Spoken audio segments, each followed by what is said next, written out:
Welcome. Today we're going to be examining a case that is truly painful, but also one of the most impactful in modern California legal history.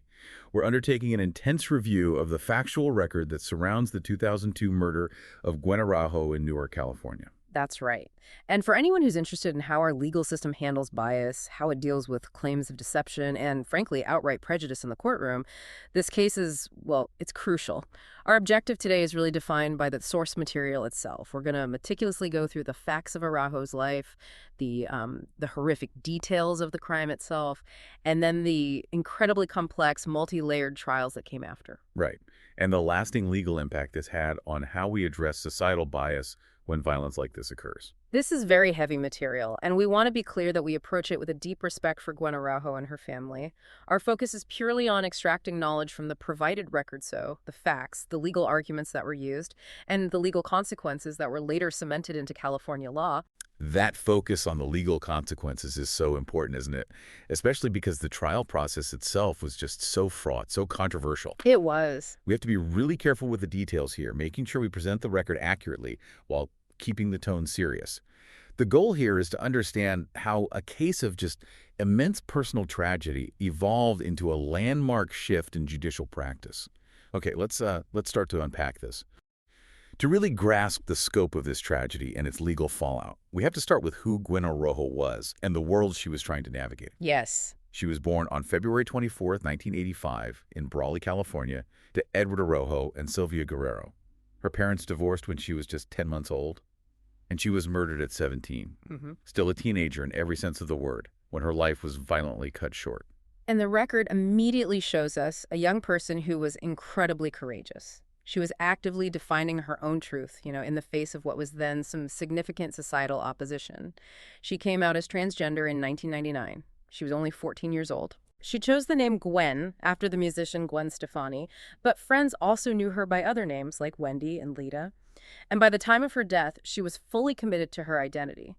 The sources say she was growing her hair long and had specific plans for hormone treatments and eventually gender-affirming surgery. And the sources also tell us that this path was not easy. Her older sister noted that Gwen faced intense bullying in junior high.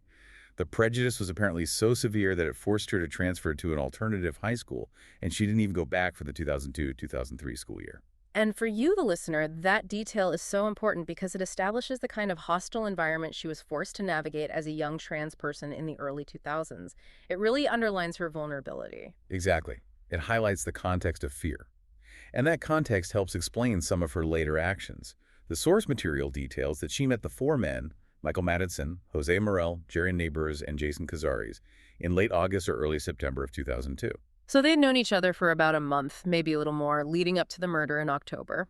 Yes, and crucially, the sources confirmed that intimacy had already taken place between them. She had engaged in sexual relations with two of the men before the night of the murder. And these details, as difficult as they are, become central to the legal arguments that the defense would later use. They absolutely are, because the defense immediately seized on this claim of deception. The source notes that Araujo attempted to conceal her male anatomy from her partners during these encounters. She would claim to be menstruating or would, actively push their hands away from her genitals. And this effort to conceal her biology was later twisted by the defense into being the central, provocative act that supposedly rationalized the horrific violence that followed. It became the entire axis of their legal defense. But the sources also showed that the men themselves had strong, persistent suspicions from very early on. The very first night they met, neighbors reportedly asked the others, could this be a dude? Right. And they dismissed it at first, but the thought was clearly planted. And that doubt was fed by other observations they were making. The sources cite testimony from an acquaintance, a woman named Nicole Brown, who mentioned a prior physical altercation where Araujo showed surprising strength, even though she was smaller. And the men commented on it. They said, she fought like a guy. It seems like a small detail, but it added to this growing suspicion and confusion surrounding her identity within the group. It made her a focus of their internal debate. And it wasn't just idle chatter, was it? Not at all. The evidence shows this suspicion escalated into a discussion about potential violence well before the night of the murder. The men debated Araujo's sex in late September, weeks before the confrontation, and they concluded that if she wasn't female, Something bad could happen to her. That phrase, something bad could happen, that premeditation of harm, or at least the contemplation of it, is just vital because it fundamentally challenges the defense's later claim that their reaction was one of pure, spontaneous rage. It absolutely undermines it. If they had already discussed that something bad could happen, it shifts the dynamic from a crime of passion to, at the very least, a contemplated response. And the defense team, they had to argue that the shock was overwhelming and spontaneous. But the factual record, the debate, the expressed concern, that comment, it clearly demonstrates the group had mentally paved the way for violence before that night. So for you, the listener, this is really the first huge legal insight here. The factual foundation suggests a level of pre-contemplation, which the defense had to work incredibly hard to neutralize. That distinction between spontaneous panic and pre-contemplated violence is exactly what the jury would later struggle with. It's an insight that the initial sources make very clear. So let's move into the night of the murder itself. Okay. It starts with this party on October 3, 2002. Yes. It took place at a house rented by Jose and Paul Merrill, and the four men who would eventually be charged were there, along with Nicole Brown and another Merrill brother, Emmanuel. And the sources, they paint a really chilling picture of the atmosphere that night. It confirms that those earlier discussions about violence had crystallized into explicit threats. Jaron Neighbors testified about what was said. He said, Jose Morel declared, and this is a quote from the source, "I swear if it's a man, I'm going to kill him. If it's a man, she ain't going to leave." And Midgets' response? Magin expressed some uncertainty, just saying, "I don't know what I'm going to do." But it was Neighbors who responded with this chillingly callous advice. He said, "Whatever you do, make sure you don't make a mess." The intent is just undeniable in those statements. It wasn't just anticipated. The murder was actively being discussed as a probable outcome. Instructions were even given on how to manage it. Exactly. And that brings us to the confrontation in the early morning hours of October 4th, when those suspicions finally broke the surface. Right. Medjitson demanded Araujo reveal her sex or allow him to touch her. She refused, obviously trying to maintain her privacy and her safety. It was Nicole Brown who then suggested an inspection. Magidson took Araujo to the bathroom, and the source material has a particularly disturbing detail here. Merrill later confessed that he had sex with Araujo during this half-hour period in the bathroom, just moments before the forced confrontation reached its peak. And the final, devastating revelation came when Nicole Brown entered that bathroom and conducted the forced inspection. Upon discovering Araujo's male anatomy, she blurted out the revelation. And the source material says the reaction from the men was immediate, describing them as becoming enraged and violent. Jose Morel's reaction was documented as being particularly extreme. He started vomiting and crying, saying, "I can't be gay." Brown testified that she tried to defuse the situation. She tried to comfort Merrill while urging the others, just let her go. But her attempts were tragically unsuccessful. Sure. Araujo was immediately forced back inside the house by Magidson, Neighbors, and Cazares, and the assault began. And this wasn't a single blow. It was a sustained, brutal attack. Magidson started it. He punched her in the face, knocked her down, and put her in a brief chokehold. Merrill, in what was described as a rage over his own confusion and humiliation, struck her in the head with a can of food. A can of food? Yes, a blow hard enough to actually dent the can and open a cut on her head. And then he hit her again with a frying pan. And the documentation of her vulnerability, her pleas during this time, it's just heartbreaking. She begged them to stop, saying, "No, please don't. I have a family." The last words that Merrill remembered her speaking were simply, "I told you I was sorry." It's the sound of a terrified person realizing the full gravity of the danger she was in. After this initial wave of violence, several witnesses left. Nicole Brown, Paul Merrill, and Emmanuel Merrill all departed. And crucially, at this point, Neighbors and Cazares left in Mejidson's truck. They drove to Cazares' house to get shovels and a pickaxe. And they stated explicitly why. They said the others were going to kill that girl. Let's just pause there, because that moment is the definitive refutation of any spontaneous rage defense. It has to be. If you're stopping an assault to go retrieve burial tools that are completely unnecessary if your intent is just to beat someone up or stare them, it demonstrates a conscious decision. You're moving into a phase of premeditated murder and disposal. The intent to kill had solidified right then. So when Neighbors and Cazares returned, Araujo was still conscious. She was bleeding from the head wound, sitting on the couch. And Morel was apparently worried about the blood staining the furniture. He ordered her off the couch and then retreated to his room, where he reportedly cleaned up blood and hid the fact that he was crying. The final fatal escalation came quickly after the other two got back. Neighbors and Cazares allegedly urged the others to finish it. And Majitsin then delivered a devastating blow. He hit Araujo's head against the living room wall with his knee. The impact was severe enough to render her unconscious, dent the wall, and crack the plaster. Cazares is also recorded as having kicked her. Once she was unconscious, they bound her wrists and ankles, wrapped her in a comforter, and moved her into the garage. And this is where the testimony gets incredibly murky. Because the four perpetrators spent the next 3 years trying to save themselves by blaming each other for the final act. That's right. The sources note significant conflicts in their accounts. Neighbors testified that Majitsin strangled her with a rope and Cazares hit her with a shovel. But then neighbors admitted he didn't actually witness the strangulation, only seeing Majitsin raising the rope. And Majidsin's story. Majitsin, trying to shift the blame, testified that Neighbors was the one who did the strangling and used the shovel. Cazares just consistently denied striking her at all. So regardless of whose hands delivered the final blow, the autopsy confirms the grim fact. Gwen Araujo died from strangulation, associated with blunt force trauma to the head. Neighbors claimed that Majitsin later said he wasn't sure if Araujo had died from twisting the rope, but once Jason hit her twice with the shovel, he knew she was dead. This conflict over who did the final act, while it's morally irrelevant to the murder itself, it became a huge point of legal contention, didn't it? Oh, absolutely. It complicated the prosecution's ability to prove the specific, individualized intent that's necessary for first-degree murder for each defendant, especially given the chaos of the scene. And the final acts of that awful night show, just an incredible level of coldness. The four men drove her body 4 hours away. They buried her in a shallow grave in the El Dorado National Forest. And on the return trip, after hours of disposing of a body, they just casually stopped for breakfast at a McDonald's drive-thru. That detail about the McDonald's stop is just stunning in its casual inhumanity. It speaks volumes about their emotional state, or their lack of one, and their complete disregard for the victim. And the cover story was just as cold. When Nicole Brown later asked Merrill what happened, he replied, "Let's just say she had a long walk home." The focus was purely on self-preservation. The investigation, it started slowly. Araujo's mother, Sylvia Guerrero, reported her missing on October 5th, but the police initially dismissed the case. And the reason cited in the sources is really troubling. Police minimized the urgency, partly because Araujo was transgender and was known to sometimes stay out overnight. It's a stark example of how societal bias can impede justice right from the very start. The real momentum came from the community. Rumors started to spread, specifically that a trans girl had been killed and buried near Tahoe.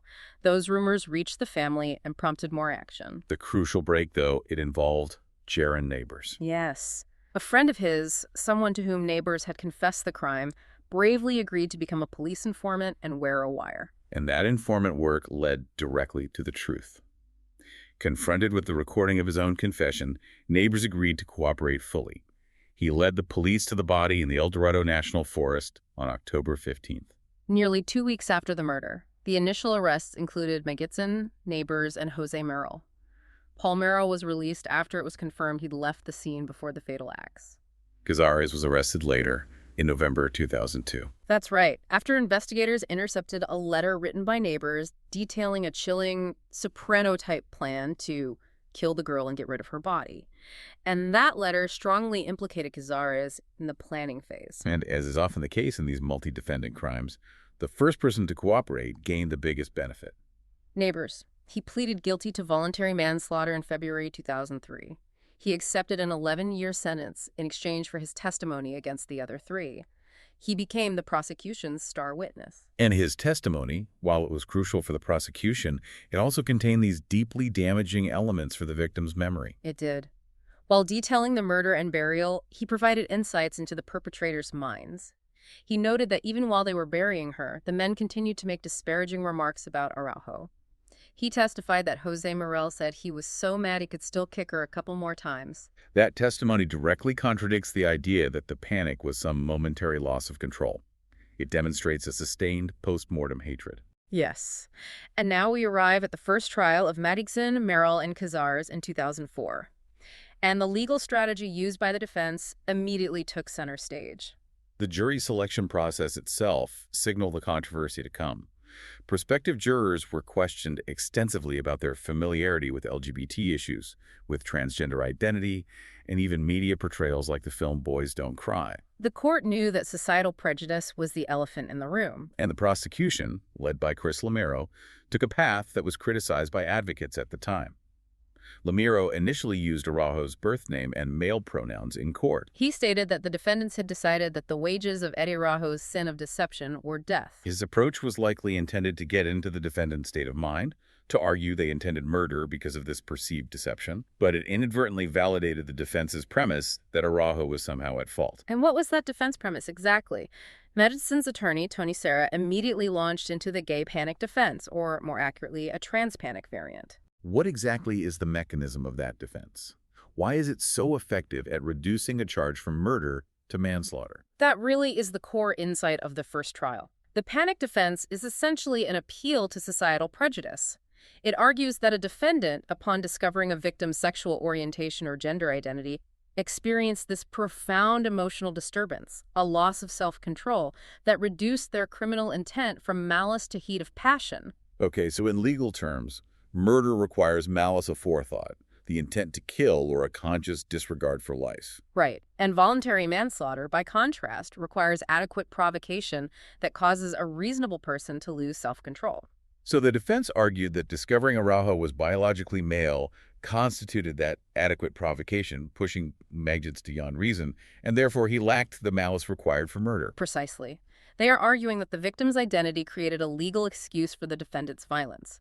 The defense shifts the blame for the violence onto the victim for the deception. And the fact that Magidson and Merrill had already engaged in sexual relations made this panic claim particularly potent. It did, because the defense could argue they were forced into homosexual sex through this alleged deception, which fueled intense shame and rage. And adding to this complexity, Neighbors, who was the prosecution's star witness, actually reinforced the defense's rhetoric. He did. He testified that he felt his friends were raped because Araujo had forced them into homosexual sex through deception, since she had not been honest about her male anatomy. That is a colossal complication for the prosecution. It is.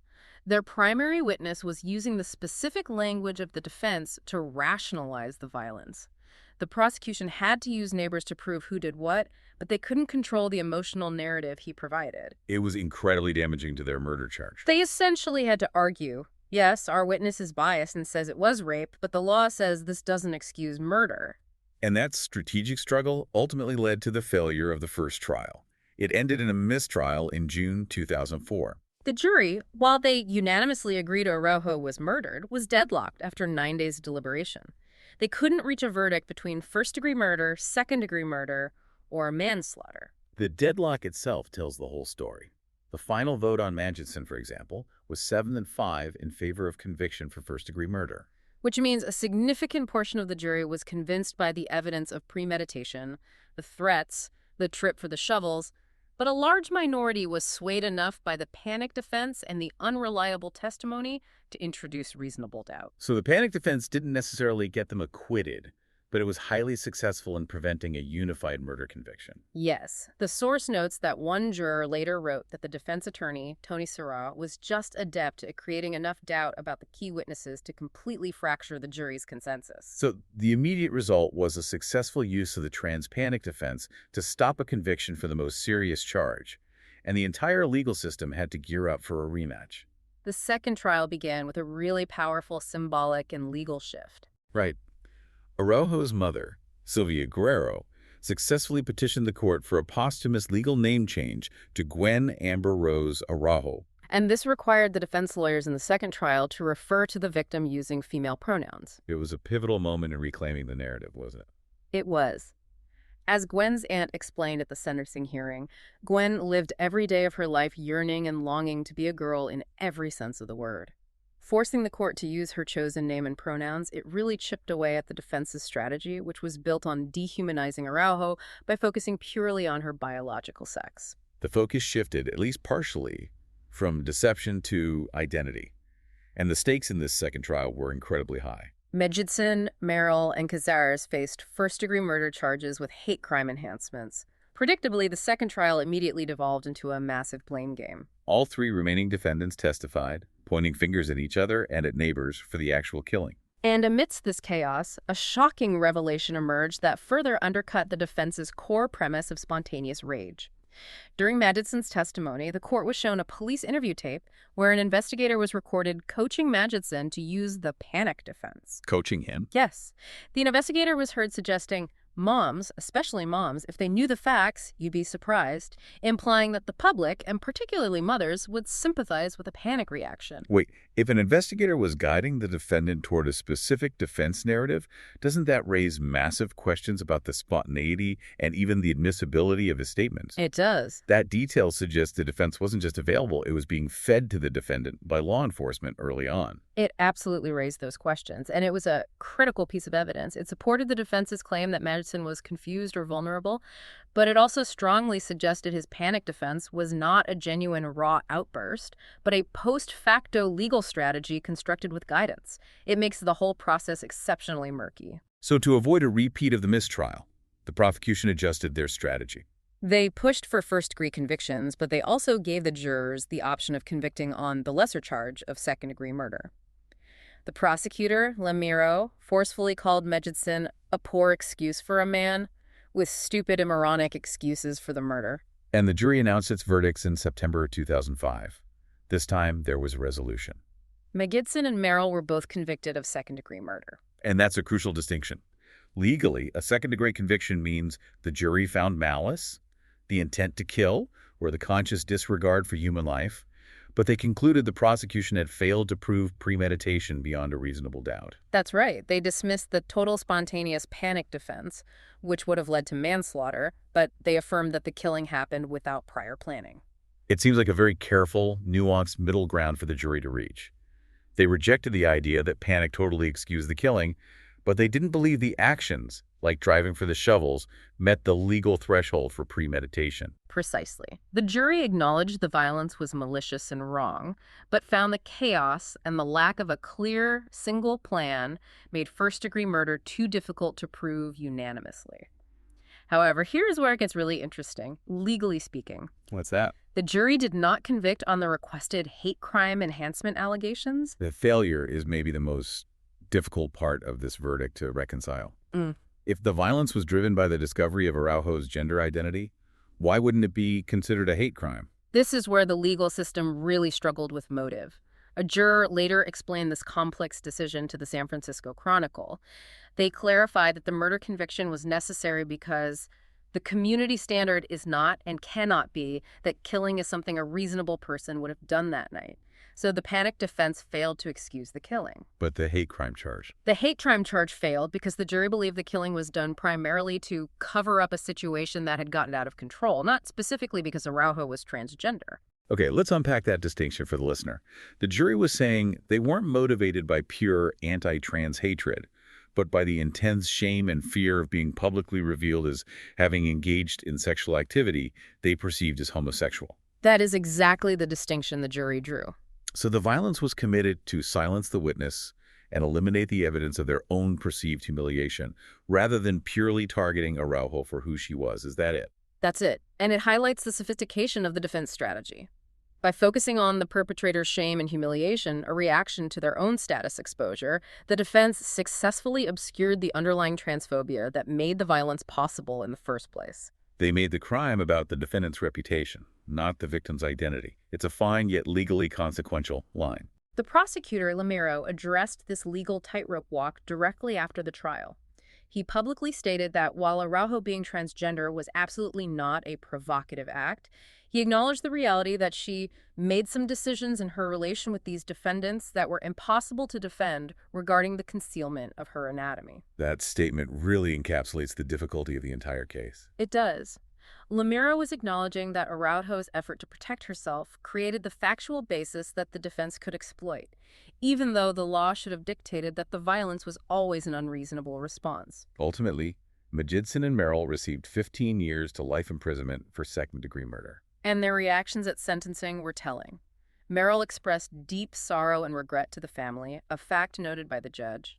Madison, however, showed no remorse, according to the presiding judge, Harry Shepard. And as for the fourth man, Jason Cazares. He avoided a third trial entirely. In December 2005, he pleaded no contest to voluntary manslaughter, receiving a 6-year sentence with credit for time served. Which further minimized the culpability of one of the four main perpetrators, allowing that defense strategy to gain a minor victory even after the primary convictions. The court proceedings may have ended, but the tragedy immediately spurred a massive wave of social activism and, critically, political change. The funeral for Gwen Araujo was held at St. Edward's Catholic Church in Newark, and the sources note this powerful image from that day.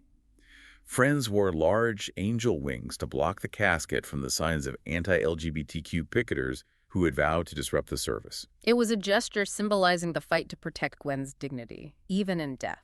And following the funeral, Sylvia Guerrero, Araujo's mother, channeled her grief into just tireless advocacy. Her first victory was that posthumous name change, which ensured the legal system would recognize Gwen's true identity. But she didn't stop there. She co-founded the Gwen Araujo Memorial Fund for Transgender Education, which supported school-based programs, and she personally spoke to over 20 schools about understanding transgender issues and the reality of transphobia. It is so essential to note, though, the immense personal toll this advocacy took on her. The source material painfully records that as of 2016, Sylvia Guerrero was homeless. Yes, due to severe PTSD stemming from the incident, she was unable to return to work, relying on the help of relatives and friends. It just illustrates that the pursuit of justice isn't just a legal battle, it inflicts profound, lasting trauma. Absolutely. And the case generated intense media attention. It became a flashpoint for national conversations about violence against the transgender community and the dangerous effectiveness of the trans-panic defense. This included high-profile media portrayals, like the 2006 Lifetime movie A Girl Like Me, the Gwen Araujo story, and a 2007 documentary called Trained in the Ways of Men. That documentary in particular was created with the specific goal of publicly debunking and challenging the use of the gay trans panic defense that had been so central and so effective in that first trial. And that public pressure, that sustained advocacy, it directly led to legislative action in California, which is the real legacy of this case. That legacy is enshrined in two major pieces of legislation. In September 2006, just a year after the second trial, Governor Arnold Schwarzenegger signed the Gwen Araujo Justice for Victims Act. Also known as Assembly Bill 1160 or AB 1160. What exactly did AB 1160 do? We should understand the mechanism here because it targeted the judicial process itself. AB 1160 restricted the use of the panic defense by empowering judges. It allowed judges to instruct jurors not to let bias influence their decisions, specifically citing bias against a victim's gender identity or sexual orientation. That's crucial. It didn't ban the defense outright, but it gave the judge the power to deliver what are called curative instructions. Essentially, the judge could say to the jury, you must set aside any prejudice you may feel against transgender people and judge the facts purely on whether the reaction was objectively reasonable. So it armed the judge with the ability to counter the defense's appeal to prejudice. A foundational step, but California eventually went even further. Yes, the state recognized that curative instructions just weren't enough. 8 years later, in 2014, Governor Jerry Brown signed Assembly Bill number 2501. AB 2501. And this law went for the jugular of the panic defense argument. And what did it change about the core legal framework? It amended California's voluntary manslaughter statute to explicitly and unequivocally prohibit defendants from claiming they were provoked to murder by discovering a victim's sexual orientation or gender identity. The law cited both the murders of Gwen Araujo and Larry King, another high-profile case involving anti-gay violence. That is the ultimate corrective. In simple terms, this bill solidified the legal principle that discovering a person's gender identity or sexual orientation can never, under any circumstances in California law, be considered adequate provocation. It can't be used to reduce a murder charge to voluntary manslaughter. It closed the loophole that Tony Serra and the defense team exploited in the first trial. The fact that the perpetrators felt shame or shock at their own perceived humiliation is now legally irrelevant to the determination of provocation. Right. It mandates that in California, the only acceptable finding in such a case, barring other mitigating factors, must be murder. The law no longer recognizes prejudice as a defense for violence. And the final legal updates we have revolve around the parole outcomes for the four men. Jaron Neighbors, the state's witness, was released sometime before 2016, and Jason Cazares, who pleaded to manslaughter, was released in 2012. Jose Morel was granted parole in 2016, and notably, this decision was supported by Sylvia Guerrero, Gwen's mother. She supported his parole. She did. She cited the deep sorrow and genuine regret Merrill had expressed to her. It shows her capacity for forgiveness and her focus on rehabilitation when true remorse is evident. And Michael Magidson, who the judge said showed no remorse at his sentencing. Magidson remains incarcerated. He's been denied parole 3 times in 2016, 2019, and most recently in August 2024, specifically due to that persistent lack of remorse and his minimization of his actions. He's eligible again for a parole hearing in 2029. We've completed this extensive analysis of the factual and legal record. We've moved from the personal tragedy of Gwen Araujo's life through the calculated brutality of the crime, the judicial near-failure of that first trial, and ultimately to the monumental legislative victories that solidified California's stance against these prejudiced defenses. The sheer volume of conflicting testimony and legal maneuvers, it paints a vivid picture of a justice system struggling in real time to categorize violence motivated by prejudice and confusion. The significance of this case just cannot be overstated. It highlights a painful truth: how deeply ingrained societal biases, specifically transphobia and homophobia, were actively leveraged in court to rationalize extreme violence. And the legal process struggled profoundly because the defense successfully argued that the perpetrator's shock at their own perceived humiliation was the primary driver, rather than outright hatred of Gwen Araujo's identity. The initial jury's split verdict, finding second-degree murder but rejecting the hate crime, is a textbook example of this conflict between personal shame and targeted prejudice. The case forced a critical reevaluation of legal defenses rooted in prejudice. It showed that when the law allows for a victim's identity to be used as a mitigating factor for an assailant's violence, it essentially perpetuates injustice. It elevates the assailant's comfort over the victim's right to life. And the state's ultimate legal response, the Gwen Araujo Justice for Victims Act and AB 2501, stands as a monumental legal corrective, banning that argument forever in California. However, the sustained trauma experienced by Sylvia Guerrero and the fact that it took multiple trials and years of advocacy to achieve these legislative bans, it forces us to acknowledge that legal policy is often reactive. It follows rather than prevents profound human tragedy. That's right. And that brings us to our final thought for you to consider, building on the knowledge we've explored today. What does it mean for a society when the fear of one's own identity exposure is leveraged in court as an excuse for brutality? And how much cultural work remains to be done, even after the passage of laws like AB 2501, to ensure that identity can never again be mistaken for provocation to the court of public opinion? Thanks for listening.